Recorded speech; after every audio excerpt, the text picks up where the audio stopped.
Hello and welcome. This is Project Healing Waters, Fayetteville, North Carolina program, and today's fly is the Walt's worm. The Walt's worm is the second fly of April, and a very simple fly. It's a nymph that I'm quite sure that we will be catching a ton of fish on. It's earthy, almost kind of reminds me of the Frenchie with the dubbing that I'm using as well. It just doesn't have the tail or the orange collar, well, hot spot. The materials that we are going to use I think the hook was Lightning Strike. It was one of J Stocker specials. Essentially, it's a jig hook and it's a size 14.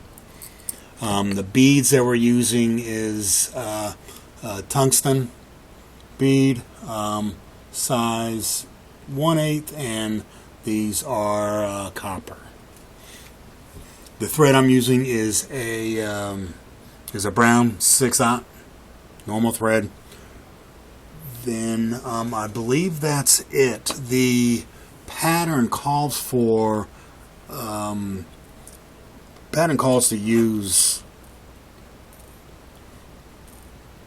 greenish thread. I can't get the hook off there. There we are. But an olive thread, and the shipment has not come in for that thread yet. So I'm going to tie it in brown just in case. So let's go ahead and get started, because I may be tying it in brown when I teach the class. But it's not going to matter. It is not going to matter. Okay, so what we want to do is we want to start our thread behind the bead. Don't have to but what we want, don't have to do a thread dam, because we're going to be bringing dubbing up to it to secure it. So now this is something interesting that I learned, and I don't know how long it lasts on the water with fishing, but instead of using wire, we are going to use the thread as, well, not if I can't keep it on the hook. So let me redo that. Sorry about that, just bear with me. You're not coming off now. Got you wrapped up good. Okay. So what we're going to do is we're going to create a dubbing loop with the thread. And then we are going to tie that all the way to the back on top of the shank of the hook. And that looks pretty good. And here's my dubbing loop. So we're just going to twist that up and let it hang off the back like so. Okay. Oh, I guess I didn't tell you what the dubbing. I'm using a Hare's Ear Plus. That's the dubbing I'm using. Sorry about that. I was trying to put the fly back into the kit that I give as prizes for the class. So let's go ahead and tie in a good, nice little dubbing loop. This is a small fly. We don't need to be throwing freaking cat treats out to these fish. Essentially, you're just going to scare them if you do so. So we're just going to bring it up. I'm going to put that in my material. There we go. And let's go ahead and just start wrapping our dubbing.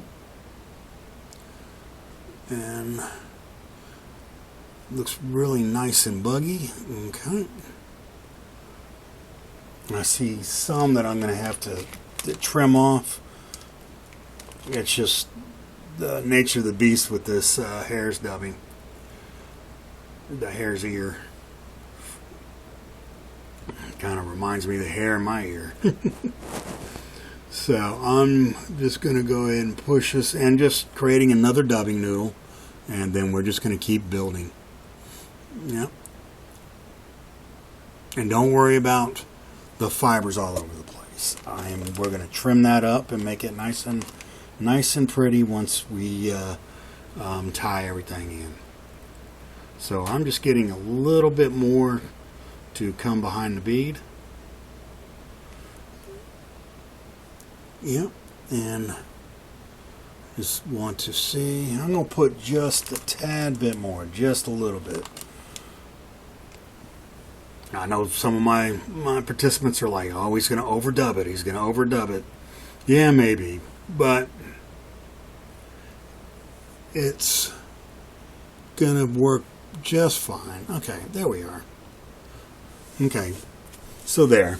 It is hairy and ugly, but we kind of want ugly. Buggy.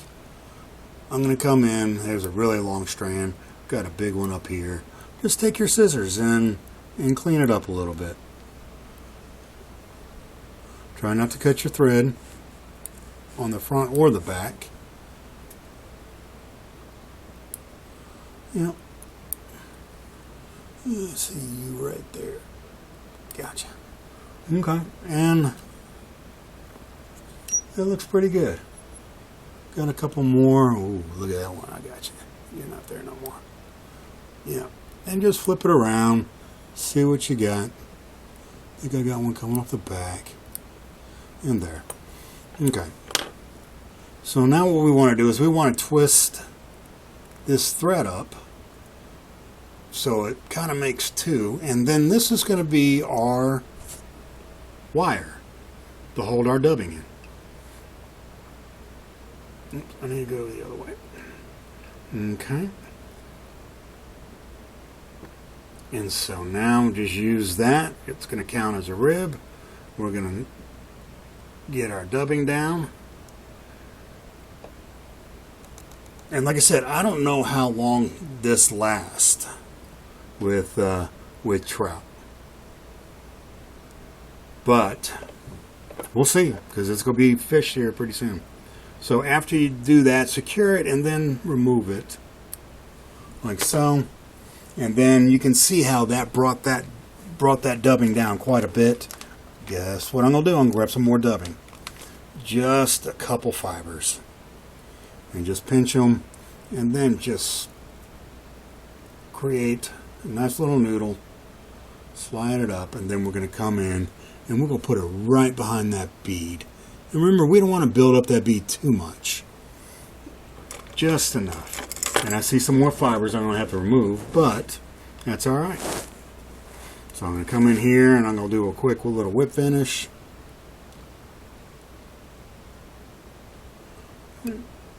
Good. Secure the thread. And then I'm going to come back up here and trim it down again. Make it nice and pretty.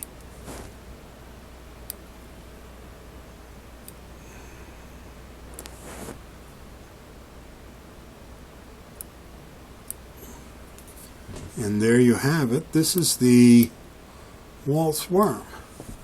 And we'll be tying this in March, I believe. No, we'll be doing it in April. But certainly won't be able to use it on the first one. I'll be throwing this in March when we do our first trip.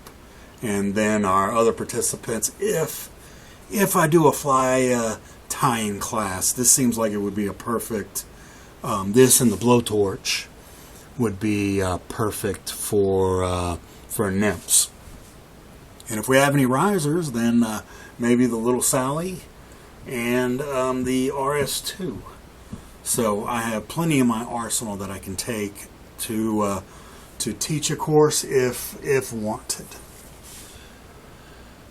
Well, this is Project Healing Waters, Fayetteville, North Carolina program, and we appreciate you watching.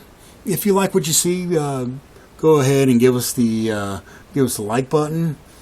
Share with fellow veterans and fly fishermen whoever, if you like what we're doing and you want to see more. Also, if you want to follow us, you can. We've got a net build that we're looking to do here in probably the next month if we have time. If not, it'll definitely be done by April. We're looking to have 3 classes of 9 participants. So a total, that's a lot of nets to be constructing. But we've got the means and the horsepower. I don't have horsepower, but we have the helpers to get this accomplished, which I'm very excited. Everybody's is really excited for it. We didn't do the traditional approach for building a net. You'll just have to wait and see, because we're really excited about it, and I think it's going to be a really big hit for the Project Healing Waters. Also, we have concluded our rod build. Some of the videos are really long. Some are short. I have not gotten to the jigs yet of how to do the cork. That'll be in a whole different video. But we have videos from gluing your cork, grinding, sanding your cork down, to gluing the cork into the reel seat onto the blank. How to find the spine, how to measure the guides, how to wrap the guides, and then how to put resin on the guides. So we have done a complete rod build from start to finish, and hopefully I will have all the videos out by tonight. Everything's out except for 2. And then for some of the special tools that David created, I'm going to recreate those and post how they are made.